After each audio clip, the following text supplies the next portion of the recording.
പ്രധാന തലക്കെട്ടുകളിലേക്ക്. PV അൻവറിന്റെ ഭീഷണിക്ക് വഴങ്ങാതെ UDF. നിലമ്പൂരിൽ ആര്യാടൻ ഷൌക്കത്ത് സ്ഥാനാർത്ഥി. തീരുമാനം കൊച്ചിയിൽ ചേർന്ന യോഗത്തിൽ പേര് ഹൈക്കമാൻഡിന് അയച്ചു. പ്രഖ്യാപനമുടൻ.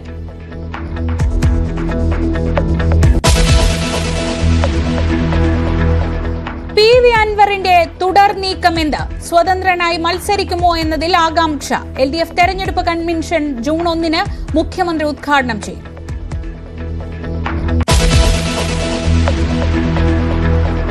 കരുവന്നൂർ ബാങ്ക് തട്ടിപ്പ് കേസിൽ അന്തിമ കുറ്റപത്രം സമർപ്പിച്ച ED. പ്രതിപട്ടികയിൽ CPM-ഉം 3 മുൻ ജില്ലാ സെക്രട്ടറിമാരും. തട്ടിപ്പിലൂടെ 180 കോടി സമ്പാദിച്ചെന്ന് കുറ്റപത്രം. രാഷ്ട്രീയ ഗൂഢാലോചന തിരിച്ചറിയാനുള്ള കഴിവ് ജനങ്ങൾക്കുണ്ടെന്ന് MV ഗോവിന്ദൻ.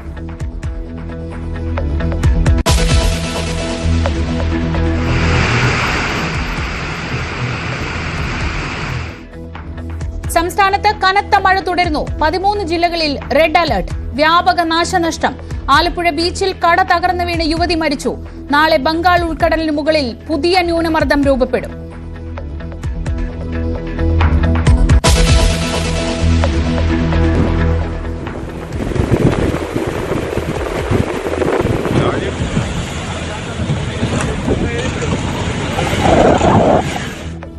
കൊച്ചിയിൽ മുങ്ങിയ കപ്പലിലെ കണ്ടെയ്നറുകൾ തീരത്തടിയുന്നു. അഴീക്കലിൽ അടിഞ്ഞ കണ്ടെയ്നറിൽ കോട്ടൺ. ആലപ്പുഴ കൊല്ലം തീരങ്ങളിൽ ജാഗ്രത തുടരുന്നു. കടൽ വെള്ളം പരിശോധിക്കാൻ ശാസ്ത്രജ്ഞർ.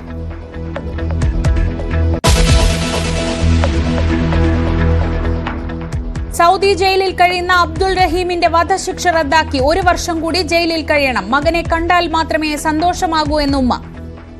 എന്റെ കുട്ടിനെ കണ്ടാലല്ല എനിക്ക് സമാധാനം. ഞാൻ എന്റെ കുട്ടിയെ കണ്ടാൽ മതി.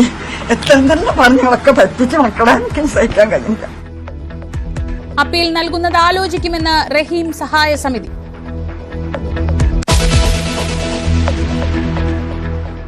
നിലമ്പൂരിൽ ഷൌക്കത്ത് തന്നെ.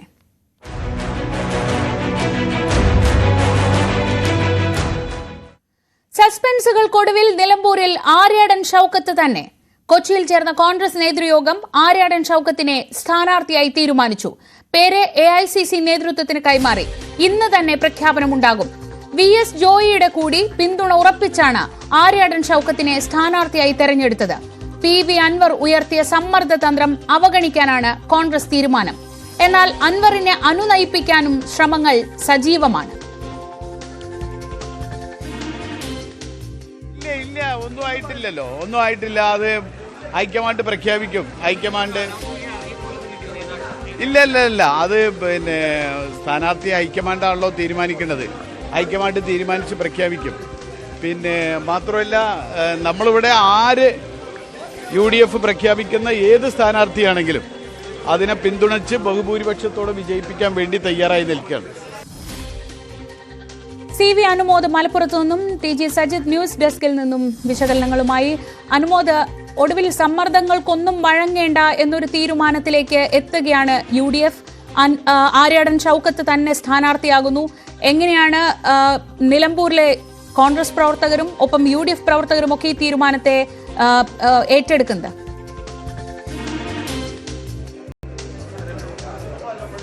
ശ്രീജ, PV അൻവർ ഇന്ന് രാവിലെയും വലിയ രാഷ്ട്രീയ സമ്മർദ്ദത്തിനുള്ള നീക്കങ്ങളാണ് നടത്തിയത്. ആര്യാടൻ ഷൌക്കത്താണ് സ്ഥാനാർത്ഥിയെങ്കിൽ ഒരുപക്ഷെ മത്സരിക്കുമെന്ന തരത്തിലേക്ക് കാര്യങ്ങൾ അദ്ദേഹം പറയുന്നു. ഇവിടെ അത്തരത്തിലുള്ള സമ്മർദ്ദങ്ങൾക്കൊന്നും UDF നേതൃത്വം, കോൺഗ്രസ് നേതൃത്വം വഴിപ്പെട്ടില്ല, അല്ലെങ്കിൽ കീഴടങ്ങിയില്ല എന്നുള്ളതാണ് പ്രധാനപ്പെട്ട കാര്യം. ആര്യാടൻ ഷൌക്കത്ത് എന്ന ഒറ്റ പേരിലേക്ക് നേതൃത്വം എത്തുകയും ആ പേര് ഇപ്പോൾ AICC അംഗീകാരത്തിനായി അയച്ചിരിക്കുകയുമാണ്. നേരത്തെ ഇത്തരത്തിൽ ഏതെങ്കിലും ഒരു തീരുമാനം മാറ്റുകയാണെങ്കിൽ ആര്യാടൻ ഷൌക്കത്തിന്റെ പേരിന് പകരം മറ്റ് അൻവറിന്റെ സമ്മർദ്ദങ്ങൾക്ക് വഴിപ്പെടുകയാണെന്നത് കോൺഗ്രസിനെ സംബന്ധിച്ച് നിലമ്പൂരിൽ വലിയ പ്രതിസന്ധി ഉണ്ടാക്കുമായിരുന്നു. കാരണം നിലമ്പൂരിലെ കോൺഗ്രസിന്റെ സംഘടനാ പ്രശ്നങ്ങൾ ആഭ്യന്തരമായിട്ട് അത് വലിയ പ്രശ്നങ്ങളിലേക്ക്, മറ്റൊരു വിമത നീക്കത്തിലേക്ക് വരെ വഴി തുറക്കുന്ന സാഹചര്യം ഉണ്ടാക്കിയേനെ. അതിനെല്ലാം തന്നെ ഒരു തടയിടുവാൻ ഈ PV അൻവറിന്റെ ഭീഷണിക്ക് വഴങ്ങാതെ ആര്യാടൻ ഷൌക്കത്തിനെ സ്ഥാനാർത്ഥിയെ പ്രഖ്യാപിച്ചതിലൂടെ അല്ലെങ്കിൽ തീരുമാനിച്ചതിലൂടെ കോൺഗ്രസ് നേതൃത്വത്തിന് സാധിച്ചിട്ടുണ്ട്. മറുവശത്ത് ഇനി PV അൻവറിന്റെ നീക്കം എന്താകും എന്നുള്ള ചോദ്യമാണ് ഉയരുന്നത്. നേരത്തെ തന്നെ ഈ സ്ഥാനാർത്ഥി സാധ്യതാ പട്ടികയിലുണ്ടായിരുന്ന VS ജോയിയെ വിശ്വാസത്തിലെടുക്കുവാൻ പാർട്ടിക്ക് സാധിച്ചിട്ടുണ്ട്. VS ജോയി നിലവിൽ DCC പ്രസിഡന്റ് ആയതുകൊണ്ട് തന്നെ മറ്റൊരു തരത്തിലുള്ള നീക്കങ്ങളിലൊക്കെ VS ജോയിക്ക് സാഹചര്യമില്ല, സാധ്യതയുമില്ല. അദ്ദേഹം പലതവണ ഈ ഒരു സ്ഥാനാർത്ഥിത്വത്തിന് വേണ്ടി സമ്മർദ്ദം ചെലുത്തിയെങ്കിൽ പോലും പാർട്ടി നേതൃത്വം അദ്ദേഹത്തെ വിശ്വാസത്തിലെടുത്ത് അദ്ദേഹത്തെ കൂടെ നിർത്തിയാണ് ഇപ്പോൾ ഈ ഒരു തീരുമാനത്തിലേക്ക് എത്തിയിട്ടുള്ളത്. പക്ഷേ അൻവറിൻ്റെ കാര്യത്തിൽ അങ്ങനെയല്ല സാഹചര്യം. അൻവർ ഒരു ഭീഷണി ഉയർത്തുകയാണെങ്കിൽ ഭീഷണിപ്പെടുത്തട്ടെ, പക്ഷേ അൻവറിനെ പരമാവധി കൂടെ നിർത്തി ഈ ഒരു മുന്നണിയുടെ ഭാഗമാക്കി കൊണ്ടുപോയി ഒരു ഭീഷണി ഉണ്ടാകുന്ന തരത്തിലേക്ക് സാഹചര്യം കൊണ്ടു നിർത്തിക്കാതിരിക്കാനാണ് UDF ശ്രമിക്കുന്നത്. അദ്ദേഹത്തെ വിശ്വാസത്തിലെടുക്കുവാൻ, അദ്ദേഹത്തോട് കാര്യങ്ങൾ സംസാരിക്കുവാനും ഒപ്പം നിൽക്കുവാനും അഭ്യർത്ഥിക്കുകയാണ് ചെയ്യുക. അൻവർ രണ്ട് കാര്യങ്ങളാണ് മുന്നോട്ട് വെച്ചത്. ഒന്ന് VS ജോയെ സ്ഥാനാർത്ഥിയാക്കാൻ, രണ്ട് അദ്ദേഹത്തിൻ്റെ പാർട്ടിയുടെ കൂടെ മുന്നണിയുടെ ഭാഗമാക്കണം. അതിൽ ആദ്യത്തേതിൽ ഇപ്പോൾ തന്നെ തീരുമാനമായ സാഹചര്യത്തിൽ രണ്ടാമത്തേത് എത്രമാത്രം വേഗത്തിൽ സാധ്യമാക്കുമെന്നതാണ് ഇനി അൻവറിന് മുൻപിലുള്ള ഒരു കാര്യം. അതിനെ അൻവറിന് അനുനയിപ്പിക്കാനുള്ള ശ്രമങ്ങൾ ഇപ്പോൾ കോൺഗ്രസിൻ്റെ ഭാഗത്തു നിന്നും UDFിൻ്റെ ഭാഗമാണ് മുസ്ലിം ലീഗിൻ്റെ ഭാഗത്തുനിന്നൊക്കെ നടക്കുന്നുണ്ട്. അദ്ദേഹം മത്സരിക്കുമോ ഇല്ലയോ എന്ന ചോദ്യം പ്രസക്തമായിട്ട് ഉയരുന്നുണ്ട്. അദ്ദേഹം മത്സരിക്കുകയാണെങ്കിൽ അത് ഏത് തരത്തിൽ കോൺഗ്രസിനും ദോഷമാകുമെന്ന ചോദ്യം ഉയരുന്നുണ്ട്.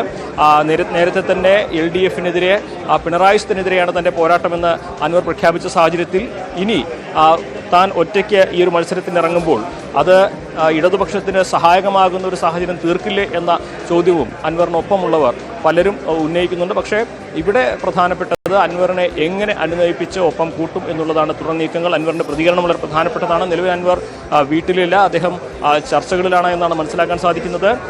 ഒരു തരത്തിലും ഒരു സമ്മർദ്ദത്തിന് വഴിപ്പെടാതെ നിലമ്പൂരിൽ ആര്യടൻ ഷൗക്കത്തിൻ്റെ പേരിലേക്ക് കോൺഗ്രസ് നേതൃത്വം എത്തിച്ചേർന്നത് പാർട്ടി പ്രവർത്തകർക്കും വലിയ ആത്മവിശ്വാസം നൽകുന്ന ഒരു സാഹചര്യം തന്നെയാണ് തീർത്തിരിക്കുന്നത്. മുൻപുണ്ടാകാത്ത രീതിയിലുള്ള ഒരു ഐക്യം, മുൻപുണ്ടാകാത്ത രീതിയിലുള്ള ഒരു ഒരുമിച്ചുള്ള പ്രവർത്തനം നിലമ്പൂരിൽ ഉണ്ടാകുമെന്നും പ്രവർത്തകർ പ്രതീക്ഷിക്കുന്നുണ്ട്. മറ്റ് അൻവർ ഉയർത്തുന്ന ഭീഷണി, അൻവറിനെ എങ്ങനെ അനുനയിപ്പിക്കുമെന്ന കാര്യം, അതുമാത്രമാണ് ഇനി കോൺഗ്രസിന് മുൻപിൽ അവശേഷിക്കുന്ന ഒരു വലിയ പ്രതിസന്ധി അല്ലെങ്കിൽ തലവേദന. അത് UDFിൻ്റെ വിജയത്തിന് അത് തടസ്സമാകുന്ന സാഹചര്യം തീർക്കില്ല എന്ന ആത്മവിശ്വാസം തന്നെയാണ് നിലവിൽ നേതൃത്വം പങ്കുവയ്ക്കുന്നത്. ശരി, CV അനുമോദാണ് വിവരങ്ങൾ നൽകിയത്. TG സജിത്ത് കൂടി ന്യൂസ് ഡെസ്കിൽ നിന്ന്. സജിത്ത്, അങ്ങനെ ആരെയെങ്കിലും MLA ആക്കാനല്ല ഞാൻ MLA സ്ഥാനം രാജിവെച്ചത് എന്നതായിരുന്നു ഇന്ന് അൻവറിന്റെ പ്രതികരണം എന്ന് ശ്രദ്ധിക്കേണ്ടതാണ്. അൻവറിനെ സംബന്ധിച്ച് ഒരു പ്രതിസന്ധി ഘട്ടമാണിത്. മറ്റ് എല്ലായിടത്തും അൻവറിന് പിഴച്ചതുപോലെയല്ല, നിലമ്പൂരിൽ അൻവറിന് പിഴയ്ക്കുന്നത് അൻവറിന് അല്പം ക്ഷീണം ഉണ്ടാക്കുന്ന കാര്യമാണ്. അപ്പോൾ അഭിമാനം സംരക്ഷിക്കേണ്ടതുണ്ട്, മുന്നോട്ടുള്ള വഴി കാണേണ്ടതുണ്ട്. അങ്ങനെ ഏത് തീരുമാനം അൻവർ എടുക്കുമെന്നതിൽ ആ ഒരു ഉദ്വേഗം ഈ ഘടകങ്ങളെ ആശ്രയിച്ചാവില്ലേ? തീർച്ചയായിട്ടും അൻവറിന് മുന്നിൽ ഇനി എന്ത് എന്ന ചോദ്യം വളരെ പ്രസക്തമാണ്. അൻവറിന്റെ രാഷ്ട്രീയ നീക്കങ്ങളെല്ലാം തന്നെ ഏറെക്കുറെ പിഴച്ചു കഴിഞ്ഞു. ഇനി അവശേഷിക്കുന്ന തീരുമാനം സ്വതന്ത്ര സ്ഥാനാർത്ഥിയെ കൂടി നിശ്ചയിച്ചാൽ അത് സ്വാഭാവികമായും അൻവറിന്റെ രാഷ്ട്രീയ നീക്കങ്ങളിലെ പാളിച്ചകൾ പൂർണ്ണമാവുന്നു എന്ന് കൂടി നമുക്ക് പറയേണ്ടി വരും. കാരണം അവശേഷിക്കുന്ന UDFിന്റെ ഭാഗമാവാനുള്ള ഒരവസരം കൂടി അതോടുകൂടി നഷ്ടമാകുന്നു എന്നതായിരിക്കും പിന്നീട് സംഭവിക്കുന്ന കാര്യം. അതുകൊണ്ട് അൻവറിന് മുന്നിലാണ് ഇപ്പോൾ കടുത്ത സമ്മർദ്ദമുണ്ടാവുന്നത് എന്നതാണ് ചിത്രം. നേരത്തെ നമ്മൾ ഉച്ചയ്ക്ക് മുമ്പ് കണ്ടത് അൻവർ ഉയർത്തുന്ന സമ്മർദ്ദമെങ്കിൽ ഇപ്പോൾ UDF തീരുമാനത്തോടുകൂടി അൻവർ സമ്മർദ്ദത്തിലാകുന്നു എന്നതാണ് ഇപ്പോഴത്തെ രാഷ്ട്രീയ ചിത്രം എന്നതാണ് പ്രസക്തമായ കാര്യം. PV അൻവർ മാധ്യമങ്ങളെ കണ്ടിട്ടില്ല. അദ്ദേഹത്തിന്റെ നിലപാട് പ്രഖ്യാപിക്കുമെന്നാണ് പ്രതീക്ഷിക്കുന്നത്. ഇതിനകം തന്നെ അൻവറിനോട് അടുത്ത കേന്ദ്രങ്ങളാണ് അൻവർ സ്വതന്ത്ര സ്ഥാനാർത്ഥിയായി മത്സരിക്കും എന്ന സൂചനകളൊക്കെ പങ്കുവെക്കുന്നത്. പക്ഷേ അങ്ങനെ ഉണ്ടായാൽ പോലും അതൊരു സമ്മർദ്ദ തന്ത്രം എന്ന തരത്തിലേക്ക് തന്നെ വിലയിരുത്തൽ വരും. സ്വാഭാവികമായും അതിന്റെ രാഷ്ട്രീയ നേട്ടം കൊയ്യുക അൻവറിന് എളുപ്പമാവില്ല എന്നതാണ് സാഹചര്യം. ചുരുക്കത്തിൽ അൻവർ എടുക്കുന്ന തീരുമാനം അത് UDFിനെ ഒരു തരത്തിലും ബാധിക്കുന്നതല്ല എന്ന തരത്തിലേക്ക് ഈ രാഷ്ട്രീയ തീരുമാനം കൊണ്ടെത്തിക്കാൻ കോൺഗ്രസിന് കഴിഞ്ഞിട്ടുണ്ട് എന്നതാണ്. അതായത് അൻവർ സ്വതന്ത്ര സ്ഥാനാർത്ഥിയായി മത്സരിച്ചാൽ പോലും അത് തങ്ങൾക്ക് നഷ്ടമുണ്ടാക്കില്ല, മറിച്ച് നേട്ടമുണ്ടാക്കിയുള്ളൂ. കാരണം അൻവർ സ്വാധീനിക്കാൻ സാധ്യത ഒരുപക്ഷെ ഇടതു വോട്ടുകളെ ആവും. അങ്ങനെയെങ്കിൽ ഇടതു വോട്ടുകളിൽ ഒരു പിളർപ്പുണ്ടാകും. അത് തങ്ങളുടെ സാധ്യതയായി മാറുമെന്ന് തന്നെയാണ് കോൺഗ്രസിന്റെയും കരുതൽ. VS ജോയിയെ അനുനയിപ്പിക്കുകയായിരുന്നു പ്രധാനമായും കോൺഗ്രസ് ഇന്ന് ഈ ചർച്ചകളിൽ നടത്തിയ നീക്കം. കാരണം പാർട്ടിയിൽ സ്ഥാനാർത്ഥി മോഹിയായി നിൽക്കുന്ന DCC പ്രസിഡന്റ് കൂടിയായ ജോയിയെ ഒപ്പം നിർത്തേണ്ടത് ആവശ്യമായിരുന്നു. കാരണം ജില്ലയിലെ ആ പ്രവർത്തകരുടെ വികാരത്തിനൊപ്പം നിർത്തണം. ഇപ്പോൾ നടത്തിയ ചർച്ചകളിൽ കോൺഗ്രസ് നേതാക്കൾ VS ജോയിയുമായി ആശയവിനിമയം നടത്തി ജോയി കൂടി ഒപ്പമുണ്ട് എന്ന് ഉറപ്പുവരുത്തിയാണ് ഈ തീരുമാനത്തിലേക്ക് എത്തിയിരിക്കുന്നത്. KPCC നേതൃത്വം AICCക്ക് ഹൈക്കമാൻഡിന് പേര് കൈമാറിക്കഴിഞ്ഞു. ഇന്ന് തന്നെ ഡൽഹിയിൽ നിന്ന് പ്രഖ്യാപനമുണ്ട്. ശരി, TG സജിത്തും ഒപ്പം CV അനുമോദുമാണ് വിവരങ്ങൾ നൽകിയത്. എന്തായാലും UDF തങ്ങളുടെ നിലപാട് വളരെ വ്യക്തമായി പറയുമ്പോൾ അത് പ്രതിസന്ധിയിലാക്കുന്നത് PV അൻവറിനെയാണ്. ഒരുപക്ഷെ അൻവർ എടുക്കുന്ന തീരുമാനം അൻവറിന്റെ രാഷ്ട്രീയ ഭാവിയെ മുഴുവൻ സ്വാധീനിക്കാൻ കഴിയുന്നതാകും. അതെന്ത് തീരുമാനം ആകും എന്നതിലാണ് ഇപ്പോൾ ആകാംക്ഷ നിലനിൽക്കുന്നത്. ഇതുമായി ബന്ധപ്പെട്ട മറ്റ് വാർത്തകളിലേക്ക് കൂടി പോകാം. സാമുദായിക ഘടകങ്ങൾ മുതൽ സ്വാധീനം വരെ പല കാര്യങ്ങൾ കാച്ചിക്കുറുക്കിയാകും മുന്നണികൾ നിലമ്പൂർ ഉപതെരഞ്ഞെടുപ്പിൽ സ്ഥാനാർത്ഥികളെ നിർണ്ണയിക്കുന്നത്. അതിലിപ്പോൾ UDFന്റെ സ്ഥാനാർത്ഥി നിർണ്ണയം വന്നു കഴിഞ്ഞു. ആകെ വോട്ടർമാരിൽ ഭൂരിപക്ഷം മുസ്ലിം സമുദായത്തിനെങ്കിലും ക്രൈസ്തവ ഈഴവ വോട്ടുകൾക്ക് മണ്ഡലത്തിലെ ജയപരാജയങ്ങൾ നിർണ്ണയിക്കാനുള്ള ശേഷിയുണ്ട്. നട്ടുനനച്ചാൽ എന്തും വിളയുന്ന മതേതരബോധമുള്ള മനുഷ്യരുടെ മണ്ണാണ് നിലമ്പൂരിലേത്. കുടിയേറ്റത്തിന്റെ ചൂടും ചൂരുമുള്ള രാഷ്ട്രീയ ഭൂമികയിൽ പക്ഷേ കണക്കുകൂട്ടലുകൾ പിഴച്ചാൽ അടിതെറ്റും. അതുകൊണ്ടുതന്നെ സാമുദായിക സമവാക്യങ്ങളടക്കം പല ഘടകങ്ങൾ സ്ഥാനാർത്ഥി നിർണയത്തിന് പരിഗണിക്കും. ആകെ വോട്ടർമാരിൽ ഭൂരിപക്ഷം മുസ്ലിം സമുദായം തന്നെ. 2011 സെൻസസ് പ്രകാരം മണ്ഡലത്തിലെ മുസ്ലിം വോട്ടർമാരുടെ എണ്ണം 90,907. 14 വർഷത്തിനിപ്പുറം മുന്നണികളുടെ കണക്കുകൂട്ടൽ അനുസരിച്ച് 94,000-നും 97,000-നുമിടയിൽ മുസ്ലിം വോട്ടർമാരുണ്ട് നിലമ്പൂർ നിയമസഭാ മണ്ഡലത്തിൽ. ഏതാണ്ട് അതിനടുത്ത് തന്നെയുണ്ട് ഹൈന്ദവ വോട്ടർമാരുടെ എണ്ണവും 93,000-ലധികം. നായർ ഈഴവ വിഭാഗങ്ങളാണ് ഹൈന്ദവരിൽ ഭൂരിഭാഗവും. 14 വർഷം മുൻപ് നിലമ്പൂർ മണ്ഡലത്തിലെ പട്ടികജാതി വോട്ടർമാർ 7.72%, അതായത് 15,986 പേർ. രാഷ്ട്രീയ പാർട്ടികളുടെ കണക്കുകൂട്ടലനുസരിച്ച് 2025-ൽ 5,000 മുതൽ 8,000 പേരുടെ വർധന, അതായത് 25,000-ൽ താഴെ SC വോട്ടർമാരാണ് നിലമ്പൂർ മണ്ഡലത്തിലുള്ളതെന്നർത്ഥം. ചോലനായ്ക്കരടക്കമുള്ള ST വിഭാഗം ഏതാണ്ട് 4%-നും 5%-നും ഇടയിൽ. 10,000-ൽ താഴെയുണ്ട് ST വിഭാഗം. ക്രൈസ്തവ വോട്ടുകളുടെ ആധിക്യമുള്ള മണ്ഡലം എന്ന പ്രത്യേകതയുമുണ്ട് നിലമ്പൂരിന്. 30,000-ഓളം വോട്ടുകൾ. ആകെ വോട്ടിന്റെ 12%-ഓളമുണ്ട് ക്രൈസ്തവ വോട്ടുകൾ. ഇതെല്ലാം സ്ഥാനാർത്ഥി നിർണയം മുതൽ ജയം വരെ മാറ്റിമറിക്കാൻ സാധിക്കുന്ന കണക്കുകളാണ്. മണ്ഡലത്തിലധികവും വനവുമായി അതിർത്തി പങ്കിടുന്ന പഞ്ചായത്തുകളാണ്. നിലമ്പൂർ മണ്ഡലത്തിൽ നഗര കേന്ദ്രീകൃത വോട്ടർമാർ 1/3 മാത്രം. ഇത്തവണ 263 പോളിംഗ് സ്റ്റേഷനുകൾ. അളന്നും അരിച്ചും കണക്കെടുത്താകും ഉപതെരഞ്ഞെടുപ്പ് പയറ്റ്. News desk, news 18. M. Swaraj നിലമ്പൂരിൽ ഇടത് സ്ഥാനാർത്ഥിയാകാൻ സാധ്യത. സ്വന്തം നാട്ടിലെ തെരഞ്ഞെടുപ്പിൽ മത്സരിച്ചുകൂടെ എന്ന നിർദ്ദേശം മുഖ്യമന്ത്രി തന്നെ സ്വരാജിന്റെ മുന്നിൽ വെച്ചുവെന്നാണ് സൂചന. UDFലെ പടലപ്പിണക്കങ്ങളും ഇടത് തീരുമാനത്തെ സ്വാധീനിച്ചേക്കാം. മലപ്പുറംകാരൻ കൂടിയായ പാർട്ടി സെക്രട്ടേറിയറ്റ് അംഗം M. സ്വരാജിനാണ് തെരഞ്ഞെടുപ്പിന്റെ ചുമതല CPM നേരത്തെ തന്നെ നൽകിയത്. അഭിമാന പോരാട്ടമാകുന്ന നിലമ്പൂരിൽ മികച്ചൊരു സ്ഥാനാർത്ഥിയെ കണ്ടെത്താൻ ഇതുവരെ കഴിഞ്ഞിട്ടില്ല. ഇതാണ് M. സ്വരാജ് തന്നെ മത്സരിക്കട്ടെ എന്ന നിർദ്ദേശം ഉയർന്നുവരുന്നതിന്റെ കാരണം. നാട്ടുകാരൻ കൂടിയായ സ്വരാജ് മത്സരിക്കട്ടെ എന്ന നിർദ്ദേശം മുഖ്യമന്ത്രി പിണറായി വിജയൻ തന്നെയാണ് മുന്നോട്ട് വെച്ചതെന്നാണ് സൂചന. ഒരു വശത്ത് PV അൻവർ നടത്തുന്ന രാഷ്ട്രീയ വെല്ലുവിളി, മറുവശത്ത് നിലമ്പൂരിൽ തിരിച്ചടിയുണ്ടായാൽ ഉണ്ടാകുന്ന രാഷ്ട്രീയ പ്രതിസന്ധി. കടുത്ത പോരാട്ടം തന്നെയാണ് CPM മുന്നിൽ കാണുന്നത്. വീണ്ടും ഭരണ തുടർച്ച എന്ന പ്രചരണം CPM ആരംഭിച്ചു കഴിഞ്ഞു. നിയമസഭാ തദ്ദേശ തെരഞ്ഞെടുപ്പുകൾക്ക് തൊട്ടു മുമ്പായി നടക്കുന്ന നിലമ്പൂർ ഉപതെരഞ്ഞെടുപ്പിലെ തിരിച്ചടി ഈ പ്രചരണങ്ങളെ ആകെ തന്നെ ബാധിക്കും. ഇത് മുന്നിൽ കണ്ടുകൂടിയാണ് CPMന്റെ നീക്കം. സ്വരാജ് അല്ലെങ്കിൽ പൊതു സ്വതന്ത്രനാണ് മുൻതൂക്കം, അല്ലെങ്കിൽ ചില പ്രാദേശിക നേതാക്കൾ. ജില്ലാ പഞ്ചായത്ത് അംഗം Sherona Roy, sports council president U. Sharafali, Nilambur ജില്ലാ ആശുപത്രി സൂപ്രണ്ട് ഡോക്ടർ ഷിനാസ് ബാബു, മുൻ കോൺഗ്രസ് നേതാവ് M. തോമസ് മാത്യു. ഇങ്ങനെ നീളുന്നു ആ സാധ്യത. PV അൻവറിന്റെ നീക്കം UDFിലുണ്ടാക്കിയ ആശയക്കുഴപ്പം CPM നിരീക്ഷിക്കുന്നുണ്ട്. സ്ഥാനാർത്ഥി നിർണയത്തെ ഇതും സ്വാധീനിച്ചേക്കാം. ന്യൂസ് 18 മലപ്പുറം.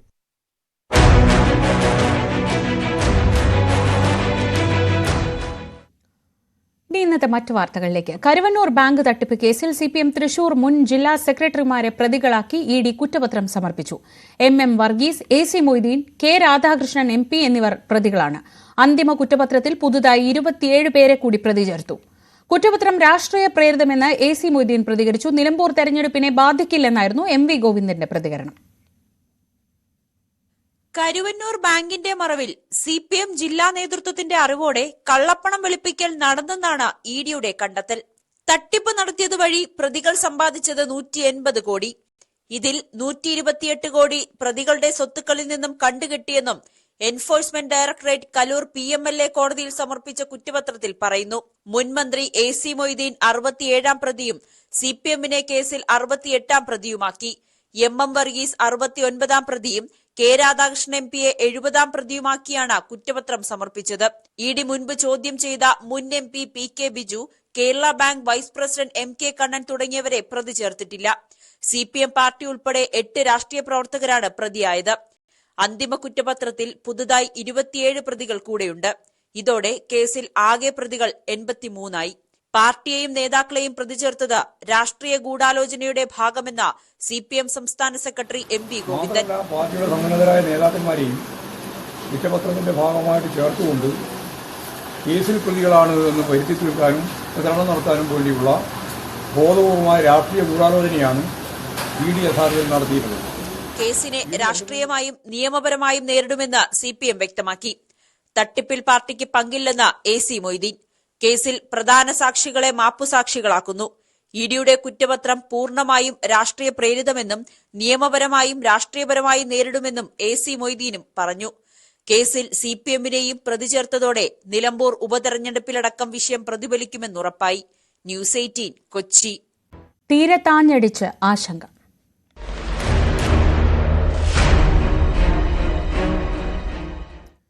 കൊച്ചി തീരത്തിന് സമീപം അറബിക്കടലിൽ മുങ്ങിത്താണ കപ്പലിൽ നിന്ന് വീണ കൂടുതൽ കണ്ടെയ്നറുകൾ കേരള തീരത്ത് അടിയുന്നു.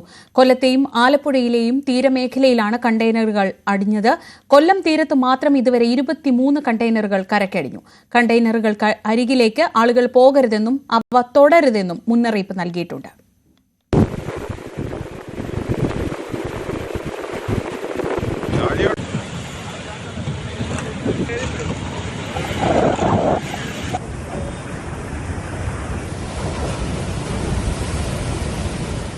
കൊല്ലം, ആലപ്പുഴ ജില്ലകളിലെ തീരങ്ങളിലാണ് കണ്ടെയ്നറുകൾ ഇതിനകം ഒഴുകിയെത്തിയത്.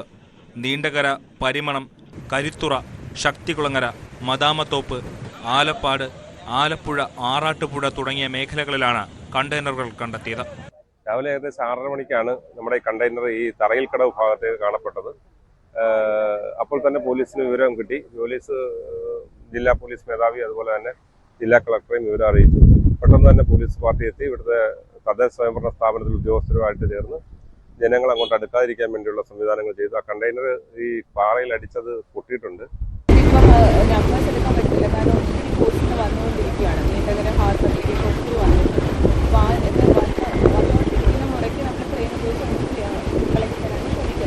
ആറാട്ടുപുഴയിൽ കടലിൽ ഒഴുകി നടന്ന കണ്ടെയ്നർ പിന്നീട് കടൽ ഭിത്തിയിൽ വന്നിടിച്ച് പൊട്ടിപ്പൊളിഞ്ഞു.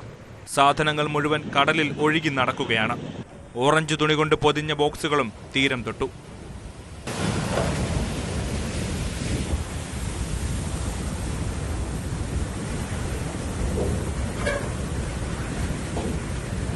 കണ്ടെയ്നറുകൾ എല്ലാം മത്സ്യത്തൊഴിലാളികളുടെ സഹായത്തോടെ പോലീസും ഫയർഫോഴ്സും ചേർന്ന് കയറുകൊണ്ട് ബന്ധിച്ചു.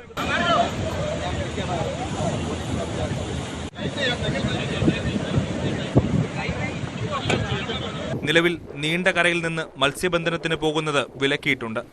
കുഫോസിലെ ശാസ്ത്രജ്ഞർ കടലിലെ വെള്ളം പരിശോധിക്കും. അതേസമയം കണ്ടെയ്നറുകളിൽ നിന്ന് 200 മീറ്റർ അകലത്തിൽ മാത്രമേ നിൽക്കാൻ പാടുള്ളൂ എന്നാണ് നിർദ്ദേശം. കണ്ടെയ്നറുകൾ പരിശോധിച്ച ശേഷമായിരിക്കും സ്ഥലത്ത് നിന്ന് മാറ്റുകയെന്നും നിലവിൽ ആശങ്കപ്പെടേണ്ട സാഹചര്യമില്ലെന്നും അധികൃതർ വ്യക്തമാക്കി. അപ്പോൾ നമ്മൾ ചെയ്തത് ആദ്യം ഫസ്റ്റ് നമ്മൾ ചെയ്യേണ്ടത് നമുക്ക് ഇൻസ്ട്രക്ഷൻ തന്നേക്കുന്നത് കസ്റ്റംസുകാരെ ബന്ധപ്പെട്ടുമാണ്. കസ്റ്റംസിനെ ബന്ധപ്പെട്ടിട്ടുണ്ട്. കസ്റ്റംസ് എറണാകുളം തിരിച്ചിട്ടുണ്ട്. അപ്പോൾ അവർ വന്നിട്ടാണ് പരിശോധിച്ച ശേഷം ബാക്കി നമ്മൾ എടുക്കാറുണ്ട്. നമ്മളെ സംബന്ധിച്ചോളം അടിയന്തരമായിട്ട് നമുക്ക് മെഡിക്കൽ ടീമിനെ ഉൾപ്പെടെയുള്ള പോലീസ് ടീമുകൾ ഉൾപ്പെടെയുണ്ട്. അവരിപ്പോൾ ജാഗ്രതാ നിർദ്ദേശം 200 മീറ്റർ മാറ്റി ആൾക്കാർ നിൽക്കത്തോളം ജാഗ്രതാ നിർദ്ദേശം കൊടുത്തിട്ടുണ്ട്. മാത്രമല്ല വെള്ളവുമായി ചേർന്നാൽ തീ പിടിക്കാവുന്ന രാസവസ്തുക്കളുണ്ടെന്നും ജനങ്ങൾ പ്രത്യേകം ശ്രദ്ധിക്കണമെന്നും സംസ്ഥാന ദുരന്ത നിവാരണ അതോറിറ്റി മുന്നറിയിപ്പ് നൽകി. ഇനിയും കൂടുതൽ കണ്ടെയ്നറുകൾ തെക്കൻ തീരത്തേക്ക് ഒഴുകിയെത്തുന്നുണ്ടെന്നാണ് വിവരം. കണ്ടെയ്നറുകളോ ചരക്കോ കടലിൽ ഒഴുകുന്നത് കണ്ടാൽ അറിയിക്കണമെന്നും നിർദ്ദേശമുണ്ട്. News desk, news 18. ആലപ്പുഴ വലിയഴീക്കലിൽ അടിഞ്ഞ കണ്ടെയ്നറിനുള്ളിൽ ഉള്ളത് കോട്ടൺ മാത്രമെന്ന സ്ഥിരീകരണം വന്നതോടെ മണിക്കൂറുകൾ നീണ്ട ആശങ്കയ്ക്ക് താൽക്കാലിക വിരാമം.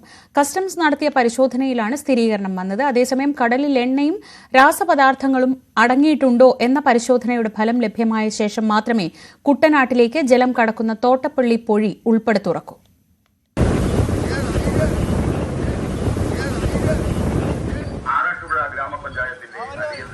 നമ്മുടെ പഞ്ചായത്തിലെ 7ാം വാർഡിലെ തീരപ്രദേശത്ത് അടിഞ്ഞിട്ടുണ്ട്. ഇതിൽ രാസവസ്തുക്കൾ അടങ്ങിയ പാക്കറ്റുകളാണെന്ന് സംശയിക്കുന്നതാണ്. നാട്ടുകാർ ജാഗ്രതയോടെ. ഇന്ന് രാവിലെയോടെയാണ് ആലപ്പുഴ ജില്ലയുടെ തെക്കേ തീരദേശ അതിർത്തിയായ ആറാട്ടുപുഴ പഞ്ചായത്തിലെ വലിയഴിക്കൽ കൊച്ചിയിൽ മുങ്ങിയ കപ്പലുകളിലെ കണ്ടെയ്നറുകൾ കണ്ടെത്തിയത്. 2 കണ്ടെയ്നറുകൾ കൂട്ടിക്കെട്ടിയ നിലയിലായിരുന്നു ഇവ. തീരത്തെ കടൽഭിത്തിയിലിടിച്ച് തകർന്ന അവസ്ഥയിലുള്ള ഇതിൽ നിന്നും ഓറഞ്ചും വെള്ളയും നിറങ്ങളിലുള്ള പാക്കറ്റുകൾ പുറത്തേക്ക് വന്നു.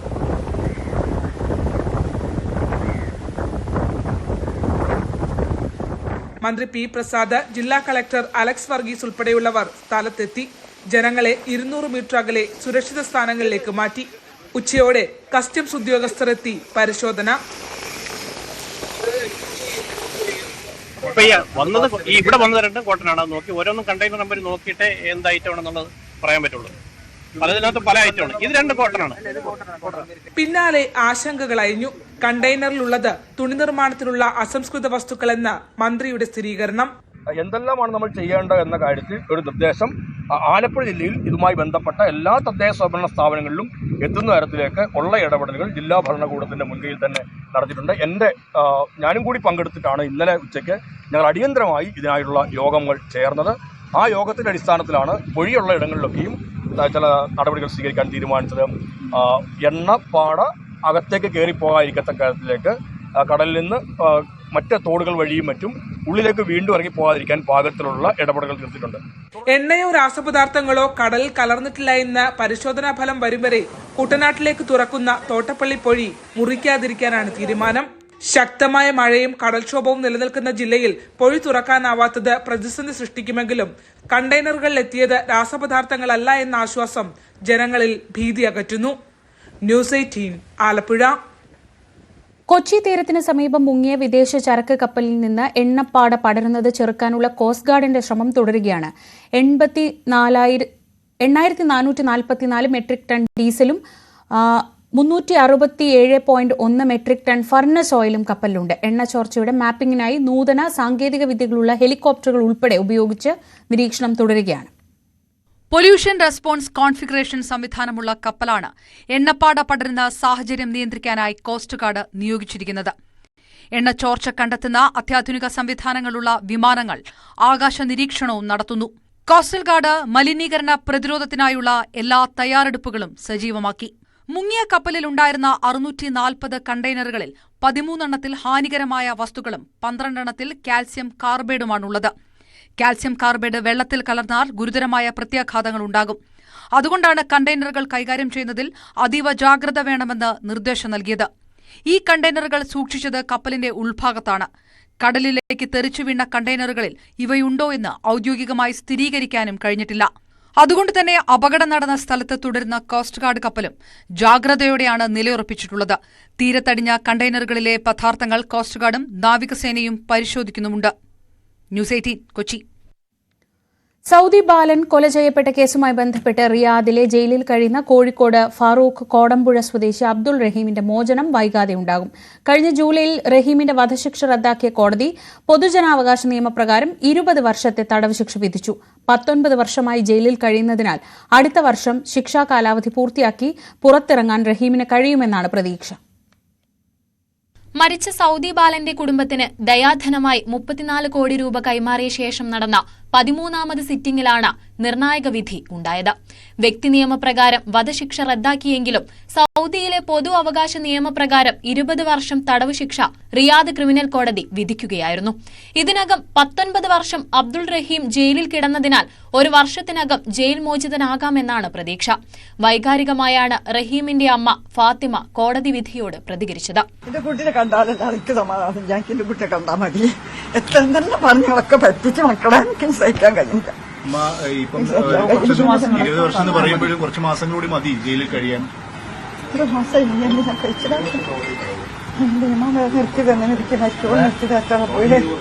റഹീമിന്റെ ചോര സൗദി മണ്ണിൽ വീഴ്ത്തണമെന്നായിരുന്നു സൗദി കുടുംബത്തിന്റെ ആഗ്രഹം. പ്രാപ്യമാവാത്ത തുക എന്ന രീതിയിലാണ് 34 കോടി രൂപ പറഞ്ഞത്.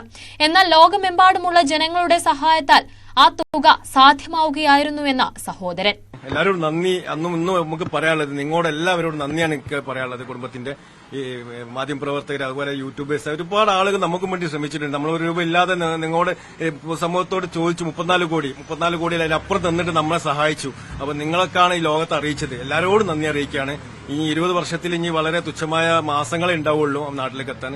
ശിക്ഷാ കാലാവധി കുറയ്ക്കുന്നതിനായി അപ്പീൽ നൽകുന്നതിനുള്ള സാധ്യതകൾ പരിശോധിക്കുമെന്ന് റഹീം നിയമസഹായ വേദി ഭാരവാഹികൾ അറിയിച്ചു. പബ്ലിക് റൈറ്റ്സ് പ്രകാരം 20 വർഷത്തെ തടവാണ് വിധിച്ചിരിക്കുന്നത്. അത് അറബിക് കലണ്ടറിൽ നോക്കുമ്പോൾ ഏതാണ്ട് ആ ശിക്ഷ കഴിഞ്ഞതായിട്ടാണ് നമുക്ക് മനസ്സിലാക്കാൻ സാധിക്കുന്നത്. ഇത് പിന്നീട് സുപ്രീം കോടതിയിലേക്ക് അയക്കണം. അയച്ച് അതിന്റെ കാര്യങ്ങളൊക്കെ വരണം എന്നാണ് അവിടുന്ന് നമുക്കൊരു ഏകദേശ രൂപം കിട്ടിയത്. 2006 ഡിസംബർ 24-നാണ് കേസിനാസ്പദമായ സംഭവം. തലയ്ക്കു താഴെ ചലനശേഷി നഷ്ടപ്പെട്ട സ്പോൺസറുടെ മകനെ പരിചരിക്കുന്ന ജോലിയാണ് അബ്ദുൾ റഹീം സൌദിയിൽ ചെയ്തിരുന്നത്. കുട്ടിക്ക് ഭക്ഷണവും വെള്ളവും നൽകിയിരുന്നത് കഴുത്തിൽ ഘടിപ്പിച്ച പ്രത്യേക ഉപകരണം വഴിയായിരുന്നു. കാറിൽ കൊണ്ടുപോകുന്നതിനിടെ കൈ അബദ്ധത്തിൽ കുട്ടിയുടെ കഴുത്തിൽ ഘടിപ്പിച്ച ഉപകരണത്തിൽ തട്ടുകയും കുട്ടി പിന്നീട് മരിക്കുകയും ചെയ്തു. തുടർന്നാണ് അബ്ദുൾ റഹീമിനെതിരെ കൊലക്കുറ്റം ചുമത്തി കേസെടുത്തത്. ന്യൂസ് 18 കോഴിക്കോട്. തിരുവനന്തപുരത്തെ IB ഉദ്യോഗസ്ഥയുടെ മരണവുമായി ബന്ധപ്പെട്ട കേസിൽ പ്രതിയായ സുഗാന്ത് സുരേഷ് കീഴടങ്ങി. കൊച്ചി DCP ഓഫീസിലെത്തിയാണ് പ്രതി കീഴടങ്ങിയത്. സുഗാന്തിനെ പ്രതി ചേർത്ത് ദിവസങ്ങൾ കഴിഞ്ഞിട്ടും പിടികൂടാത്തതിൽ പോലീസിനെതിരെ യുവതിയുടെ കുടുംബം ആരോപണമുയർത്തിയിരുന്നു. ഇതിനിടെയാണ് പ്രതി ഇന്ന് കൊച്ചിയിൽ കീഴടങ്ങിയത്. ഇന്ന് സുഗാന്തിന്റെ മുൻകൂർ ജാമ്യാപേക്ഷ ഹൈക്കോടതി തള്ളിയിരുന്നു.